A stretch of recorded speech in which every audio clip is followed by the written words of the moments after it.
Hello everyone. तो बेटा हम लोग पढ़ रहे थे NCERT chapter number 9 that is force and laws of motion. Forces and laws of motion में हम लोगों ने लास्ट क्लास में डिस्कस किया था। इसके पहले 2 लेक्चर्स हम लोगों के हुए हैं जिसमें हम लोगों ने डिस्कस किया है अबाउट द फोर्स, यानी कि उसका इंट्रोडक्टरी पार्ट भी हमने देखा था और साथ में उसके बाद से जो है क्या क्या इफ़ेक्ट्स होते हैं फोर्सेस के, क्या क्या फोर्स इफेक्ट डाल सकते हैं, इसके बारे में हम लोगों ने देखा था। इसी के साथ जो है लास्ट में हम लोगों ने जो है कवर किया था इनर्शिया, यानी कि फर्स्ट लॉ ऑफ मोशन, और उसके साथ जो है फर्स्ट लॉ ऑफ मोशन का जो बेसिक एप्लीकेशन है उसको हम लॉ ऑफ इनर्शिया भी कहते हैं। और वेरियस टाइप्स के लॉ ऑफ इनर्शिया कौन कौन से होते हैं, यानी कि 3 टाइप्स लॉ ऑफ इनर्शिया के हम लोगों ने डिस्कस किया था, inertia of rest, inertia of motion और इनर्शिया ऑफ डायरेक्शन। और इन सब पे बेस्ड जो है एग्जांपल्स भी हम लोगों ने किया था। फिलहाल अब आज की क्लास में हम लोग करने वाले हैं सेकेंड लॉ ऑफ मोशन। और सेकेंड लॉ ऑफ मोशन से पहले हम लोग ये चीज़ जान लें, क्योंकि सेकेंड लॉ ऑफ मोशन में एक टर्म हमारा आने वाला है दैट इज़ द मोमेंटम। और ये मोमेंटम क्या बोला है पहले इसके बारे में हम लोग देख लेते हैं। तो सबसे पहले हम बात करेंगे मोमेंटम।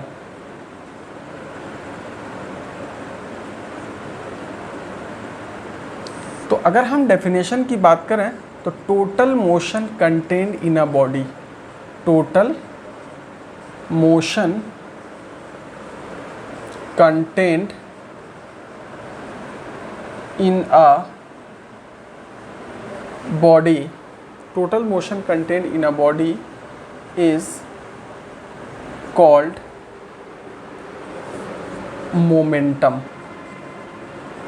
ठीक है, किसी भी बॉडी के अंदर जो टोटल मोशन कंटेंट है इसी को हम लोग क्या बोलते हैं, मोमेंटम। तो बेसिकली हम मोमेंटम को डिनोट किससे करते हैं, P से, and this P is equal to mass into velocity. ठीक है, that is P is equal to m into V. Mathematically इसको हम इस फार्मूले से रिप्रेजेंट करते हैं। अगर हम इसके SI यूनिट की बात करें, SI यूनिट क्या होती है इसकी, मास की SI यूनिट हो जाएगी किलोग्राम, और मास की SI यूनिट किलोग्राम, वेलोसिटी की मीटर पर सेकेंड। ठीक है, तो आपका मोमेंटम का SI यूनिट हो गया किलोग्राम मीटर पर सेकेंड। ठीक है, चूँकि इसकी अगर हम बात करें तो it is a vector quantity. ये कैसी क्वांटिटी है, vector quantity, and its direction is along the direction of velocity। जो डायरेक्शन वेलोसिटी का होगा वही डायरेक्शन मोमेंटम का भी होगा। तो ये बेसिक आइडियाज़ हमें जानना ज़रूरी है कि मोमेंटम होता क्या है, किसी भी बॉडी का टोटल मोशन कंटेंट जो होता है उसी को हम क्या बोलते हैं, मोमेंटम। ठीक है, अब मोमेंटम की बात करेंगे। इसका ये बाद से जो है हम जैसे कि हम लोगों ने फर्स्ट लॉ ऑफ मोशन पढ़ा था, फर्स्ट लॉ जो है बेसिस से आपको ये पता चला, एक क्वालिटेटिव स्टडी हुआ किसका, फोर्स का, यानी कि कोई भी फोर्स जो है क्या क्या इफेक्ट डाल सकता है, उसकी क्या क्वालिटीज़ हो सकती हैं, इसके बारे में हम लोगों ने डिस्कस किया था। और सेकेंड लॉ ऑफ मोशन यानी कि बेसिकली ये भी क्या है, और ये आपका quantitative analysis of the force है। यानी कि फर्स्ट लॉ आपका क्या है, qualitative analysis of the force है, यानी और जो आपका सेकेंड लॉ ऑफ मोशन है वो quantitative analysis of the force. यानी कि सेकेंड लॉ में हम लोग क्या करेंगे, फोर्स के लिए फार्मूला डेराइव करने वाले हैं। तो फोर्स के लिए फार्मूला डेराइव करने के लिए हमें क्या करना होगा, चलिए देखते हैं।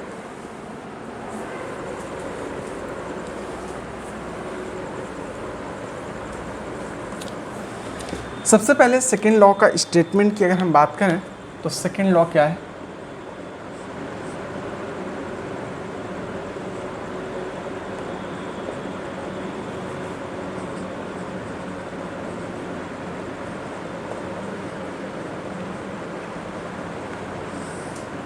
सेकेंड लॉ ऑफ मोशन क्या कहता है, रेट ऑफ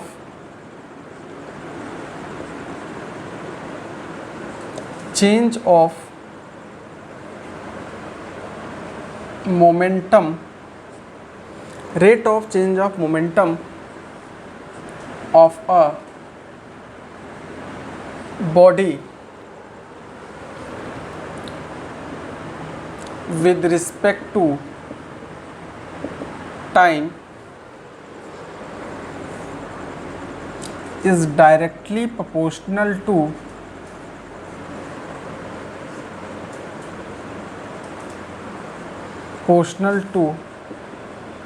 external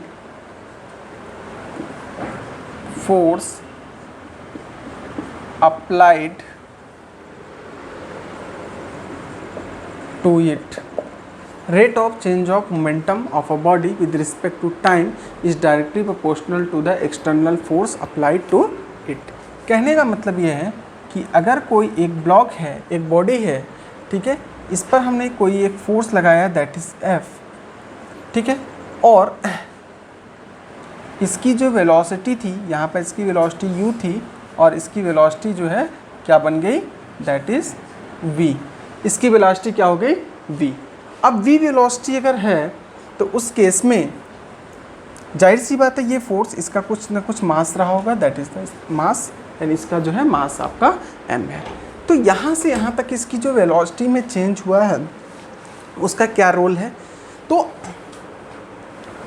आपके सेकेंड लॉ के अकॉर्डिंग क्या है, चेंज इन मोमेंटम। तो चेंज इन मोमेंटम की बात करें, यहाँ पे इनिशियल मोमेंटम क्या था, पी आई की अगर हम बात करें that is M U, final momentum P F, तो हम इसको लिख सकते हैं एम बी। तो चेंज इन मोमेंटम की अगर हम बात करें दैट इज डेल्टा पी, तो P final minus P initial, this is equal to M V minus U. अब रेट ऑफ चेंज हो, यानी कि इस लॉ के अकॉर्डिंग क्या हो जाएगा, delta P upon delta T is directly proportional to external applied force. This implies, इसको हम ऐसे लिख सकते हैं, एफ डायरेक्टली प्रोपोर्शनल है किसके, delta P upon delta T के। इसको फर्दर हम और क्या लिख सकते हैं, एफ इज इक्वल टू एक कांस्टेंट के लगाएंगे और डेल्टा पी के प्लेस में हम लिख सकते हैं क्या, M V minus U upon delta T.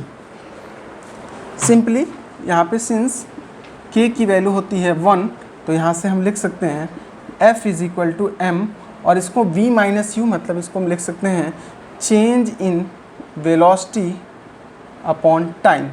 तो rate of change of velocity with respect to time is called acceleration. तो यहाँ पे हम लिख सकते हैं मास इनटू एक्सीलरेशन, यानी कि जो फोर्स के लिए हमारे पास फार्मूला आ गया स्टेटमेंट, मास इनटू एक्सीलरेशन। ठीक है, तो इससे क्या हमें पता चला कि जो सेकेंड लॉ ऑफ मोशन है it gives the quantitative analysis of the force, यानी कि सेकेंड लॉ ऑफ मोशन से फोर्स किसी भी बॉडी पे कितना लगेगा वो फोर्स हम लोग कैलकुलेट करते हैं।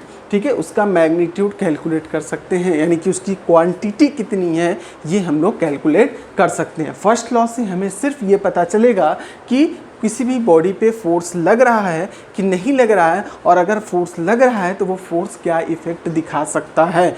ठीक है, यानी कि उस पर जो है क्वालिटेटिव एनालिसिस हमारा जो है फर्स्ट लॉ बताता है, और सेकेंड लॉ आपका क्वांटिटेटिव एनालिसिस के लिए है, यानी कि सेकेंड लॉ हमारा जो है क्वांटिटेटिव एनालिसिस दिखाता है।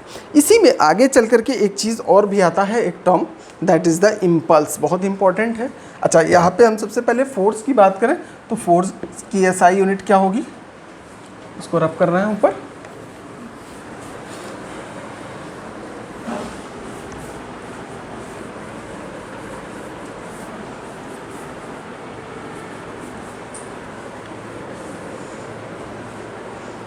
अगर हम एसआई यूनिट ऑफ फोर्स की बात करें, एसआई यूनिट ऑफ फोर्स, तो फोर्स की एसआई यूनिट बेसिकली क्या हो जाएगी, चूँकि फोर्स की क्या हो जाएगा, मास का किलोग्राम, एक्सीलरेशन का मीटर पर सेकेंड स्क्वायर।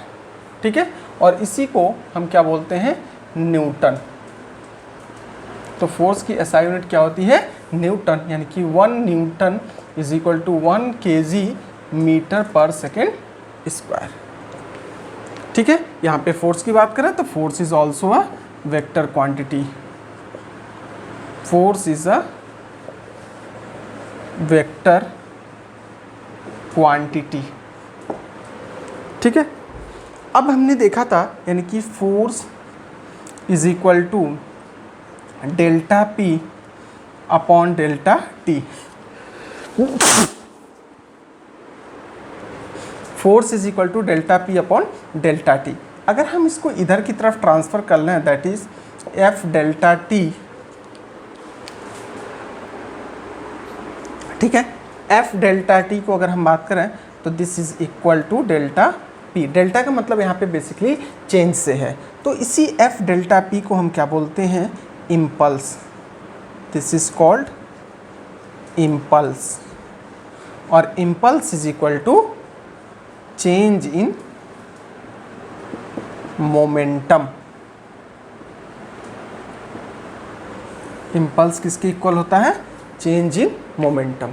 और जो यहाँ पे ये फोर्स हमारा हो जाएगा, this force is called impulsive force. इस फोर्स को हम क्या बोलेंगे, इम्पल्सिव फोर्स। कहने का मतलब है कि इम्पल्स, जब कोई भी फोर्स किसी भी बॉडी पे बहुत स्मॉल टाइम इंटरवल के लिए एक्ट करता है, बहुत ही स्मॉल टाइम इंटरवल के लिए काम करता है, ठीक है, तो उस फोर्स को हम बोलते हैं इम्पल्सिव फोर्स या इम्पल्स।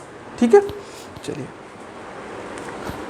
अब इस पे कुछ न्यूमेरिकल प्रॉब्लम्स हैं, उनको हम लोग देख लेते हैं। जैसे आपके एनसीईआरटी का ही क्वेश्चन है। क्वेश्चन ये है,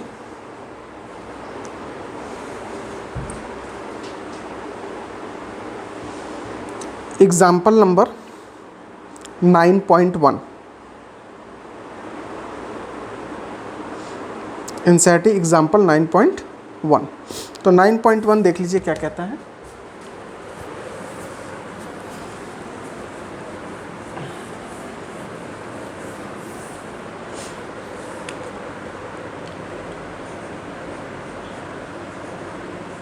एनसीईआरटी एग्जाम्पल 9.1। 9.1 में आपको दे रखा है, a constant force acts on an object of mass 5 kg for a duration of 2 second. यानी कि आपके पास गिवन है, क्वेश्चन में गिवन इंफॉर्मेशन है, अ कांस्टेंट फोर्स, यानी कि फोर्स की वैल्यू आपको इसमें अभी मेंशन नहीं है। Constant force acts on an object of mass 5 kg, यानी कि मास जो रखा है वो 5 kg गिवन है। इसके बाद से कह रहा है टाइम दे रखा है, t is equal to 2 second, 2 second तक के लिए लग रहा है। It increases the object's velocity, यानी कि इनिशियल वेलोसिटी इसकी थी 3 मीटर पर सेकेंड और फाइनल वेलोसिटी हो गई है 7 metre per second. To find, हमें फाइंड करना है फोर्स क्या होगा।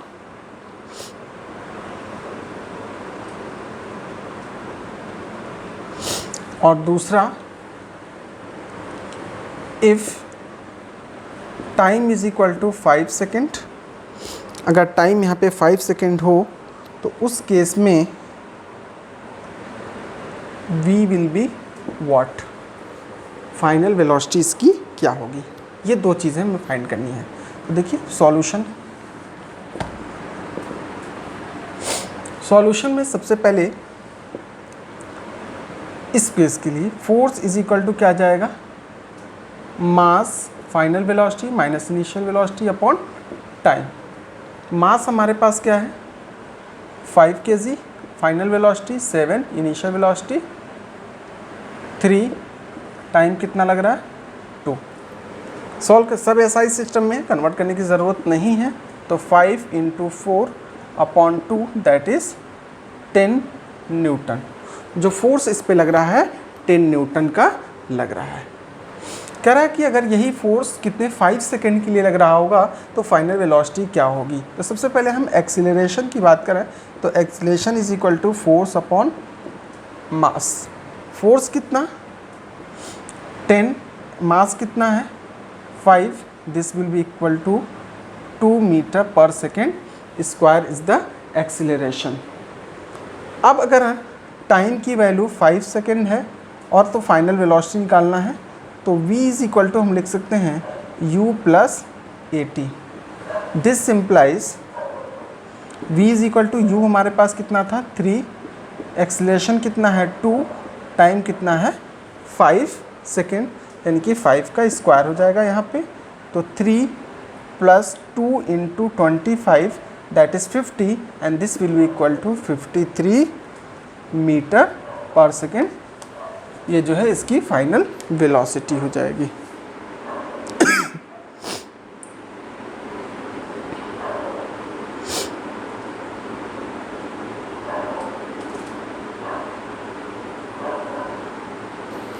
ठीक है, यहाँ पे थोड़ा सा रेक्टिफिकेशन है, इसमें आप चाहें तो इसको ऐसे भी कर सकते हैं। आपको एक्सीलरेशन में निकालने की ज़रूरत नहीं पड़ेगी। यहीं से अगर हमारे पास क्या है, टाइम की वैल्यू चेंज करनी है, यानी कि फाइनल वेलोसिटी, इसको हम मल्टीप्लाई करना है f × t + u upon m की अगर हम बात करें, t को इधर f × t upon m, this is equal to final velocity. Formula अगर हम ये यूज़ कर लें इसी से, तो यहाँ से this implies v is equal to force कितना है 10, टाइम कितना है 5, मास भी 5 प्लस इनिशियल वेलोसिटी है इसकी 3, तो ये हो जाएगा आपका 5 से 5 cancel, that is 10 + 3 that is 13 meter per second will be the final velocity. तो इसका आंसर आ जाएगा 13 meter per second. Note down कर लीजिए। इसी तरह से आपका एग्जाम्पल नंबर 9.2 है।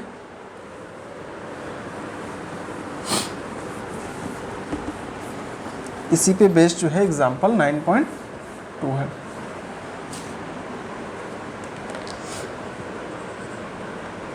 एग्जाम्पल 9.2 कह रहा है which would require a greater force acceleration of 2 kg mass of 5 metre per second और 4 kg mass 2 metre per second. यानी कि एक्सीलरेशन a1 दे रखा है, वो आपको दे रखा है 5 मीटर पर सेकेंड स्क्वायर, और इसका m1 मास दे रखा है 2 kg, और दूसरे केस में a2 दे रखा है 2 मीटर पर सेकेंड स्क्वायर, और मास दे रखा है m2 4 kg। कह रहा है फोर्स किसका ज़्यादा होगा, तो यहाँ से F1 की अगर हम बात करें तो m1a1 this is equal to 2 × 5 that is 10 newton, और यहाँ से अगर हम फोर्स की बात करें F2 is equal to m2a2 this is equal to 4 × 2 that is 8 newton. कह रहा है कि कौन सा फोर्स ज़्यादा होगा। ठीक है, तो सिंपल सा फंडा यहाँ पे आपको दिख रहा है F1 is greater than F2, यानी कि जो फोर्स 1 है वो क्या आ जाएगा, ज़्यादा होगा, यानी कि ज़्यादा फोर्स की रिक्वायरमेंट होगी। इसी तरह से एग्जाम्पल 9.3 है। 9.3 आपका एग्जाम्पल है। इसमें कह रहा है a motor car is moving with a velocity of 108 km/h and it takes 4 seconds to stop after the brakes are applied. Calculate the force exerted by the brake on the motor car if its mass along with the passenger is 1000 kg। तो 9.3 देख लेते हैं।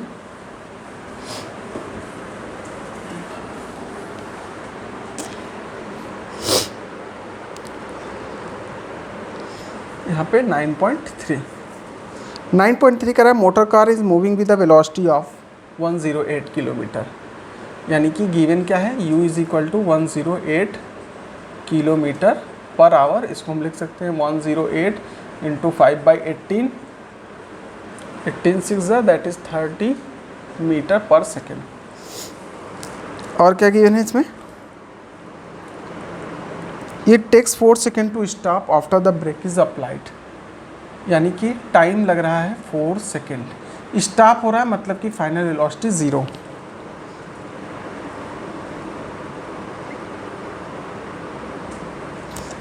Force क्या होगा, break कितना force apply करेगा ये हमें कैलकुलेट करना है। मास दे रखा है आपको m is equal to 1000 kg। तो सीधे सीधे हम अगेन यहाँ पे फोर्स का फार्मूला लगाएंगे, F is equal to mass velocity minus u upon t। सारी चीज़ें हमारे पास नोन है। दिस विल बी मास कितना है 1000, वेलोसिटी फाइनल 0, इनिशियल जो है आपका 30 अपॉन टाइम कितना है 4, यहाँ से आपका हो जाएगा दैट इज़ 250, तो माइनस 250 इंटू 30 यानी कि माइनस 7500 न्यूटन। तो 7500 न्यूटन माइनस में आपका आंसर आ जाएगा। ये माइनस साइन क्या इंडिकेट करता है, that is the retarding force है, यानी कि उसको रोकने का काम कर रहा है, स्टॉपिंग फोर्स है, इसलिए ये चीज़ निगेटिव में आ रहा है, यानी कि अपोजिंग फोर्स है, इसलिए ये निगेटिव में इसका आंसर आ रहा है। नेक्स्ट इसी तरह से आपका question number 9.4, a force of 5 Newton gives a mass m1 an acceleration of 10 and mass m2 an acceleration of this. What acceleration would it give if the both the masses were tied together? अच्छा question है ये भी।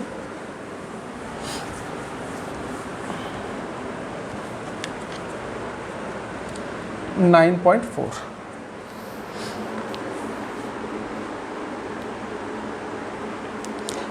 Four में आपको दे रखा है force आपको F is equal to 5 newton, M1 आपको दे रखा है नहीं मालूम है, M2 भी नहीं मालूम है, A1 जो एक्सेलरेशन दे रखा है वो कितना है 10 मीटर पर सेकेंड स्क्वायर, और A2 जो एक्सेलरेशन दे रखा है वो 20 मीटर पर सेकेंड स्क्वायर। कह रहा है एक्सेलरेशन A क्या होगा, A is equal to what if M1 plus M2 हो जाए तो, कंबाइन हो जाए तो देखिए अगर हम M1 की बात करें तो F अपॉन A1 करेंगे, F अपॉन A1 क्या जाएगा 5/10 दैट इज़ 0.5 किलोग्राम। M2 की बात करेंगे तो F अपॉन A2 हो जाएगा that is 20 upon 5/20 this is equal to 0.5/2 that is 0.25 kg। अब कह रहा है एक्सेलरेशन क्या होगा जब, यानी कि F acceleration is equal to F upon M1 plus M2। F कितना है 5, M1 कितना है 0.5, M2 कितना है 0.25, this is equal to 5 upon 0.75 यानी हो जाएगा आपका 500 अपॉन 75, 25 3 ज़ा 25 2 ज़ा, this is 20/3 and this is equal to approximately 6.66 metre per second square जो है इसका एक्सेलरेशन, नया एक्सेलरेशन हो जाएगा। ठीक है, तो जो इसका आंसर आएगा combined acceleration 6.67 metre per second square approximately हो जाएगा। इसी तरह से आपका एक्सरसाइज एग्जाम्पल नंबर 9.5 भी है, यानी कि इसमें आपको ग्राफ दे रखा है, velocity time graph of ball of mass 20 gram moving along the straight line on a table, how much force does the table exert on the ball bring to rest. तो वेलोसिटी टाइम ग्राफ है, तो आपके पास initial velocity मिल जाएगी graph से। Initial velocity इसके पास कितनी है 20, जब 0 पर है टाइम, कहने का मतलब है इस ग्राफ में अगर आप देखेंगे तो जब यहाँ पर है तो यहाँ पे आपका 20 है, तो ये आपका हो जाएगा इनिशियल वेलोसिटी। फाइनल वेलोसिटी इसकी हो रही है क्या 0। How much force does the table exert on the ball to bring to the rest. Initial और फाइनल वेलोसिटी आपको यहाँ से मिल गया। मास गिवन ही है 20 ग्राम, और आपके पास जो है टाइम चाहिए, तो टाइम आपको दे रखा है कि यहाँ से यहाँ तक ये आपका जो टाइम दे रखा है दैट इज़ 10 सेकेंड। तो हमारे पास क्या हो गया, इनिशियल वेलोसिटी हो गया, टाइम हो गया, फाइनल वेलोसिटी हो गया और मास हो गया। अब हमें क्या निकालना है, फोर्स निकालना है। तो अगेन वही चीज़ है, force is equal to mass into final velocity minus initial velocity upon time. तो मास हमारे पास क्या है, ग्राम में दे रखा है, कितना ग्राम है 20 ग्राम है, तो 20 इंटू 10⁻³ लिख सकते हैं केजी में, और फाइनल वेलोसिटी यहाँ पे 0 है, माइनस इनिशियल वेलोसिटी हमारे पास 20 है, टाइम दे रखा है दैट इज़ 10। कैलकुलेट कर लेंगे, आपका ये आ जाएगा आंसर, ये हो जाएगा आपका 2 और ये जाएगा -40 10⁻³ दैट इज़ -4 × 10⁻²⁰ न्यूटन। ये भी क्या आ जाएगा, अपोजिंग फोर्स है, तो ये आपका आंसर हो जाएगा। इसी के साथ Newton second law of motion भी कंप्लीट हो गया। ठीक है, आज के लिए फ़िलहाल इतना ही, बाकी सारी चीज़ें हम लोग नेक्स्ट क्लास में कवर करेंगे। Thank you, have a nice day.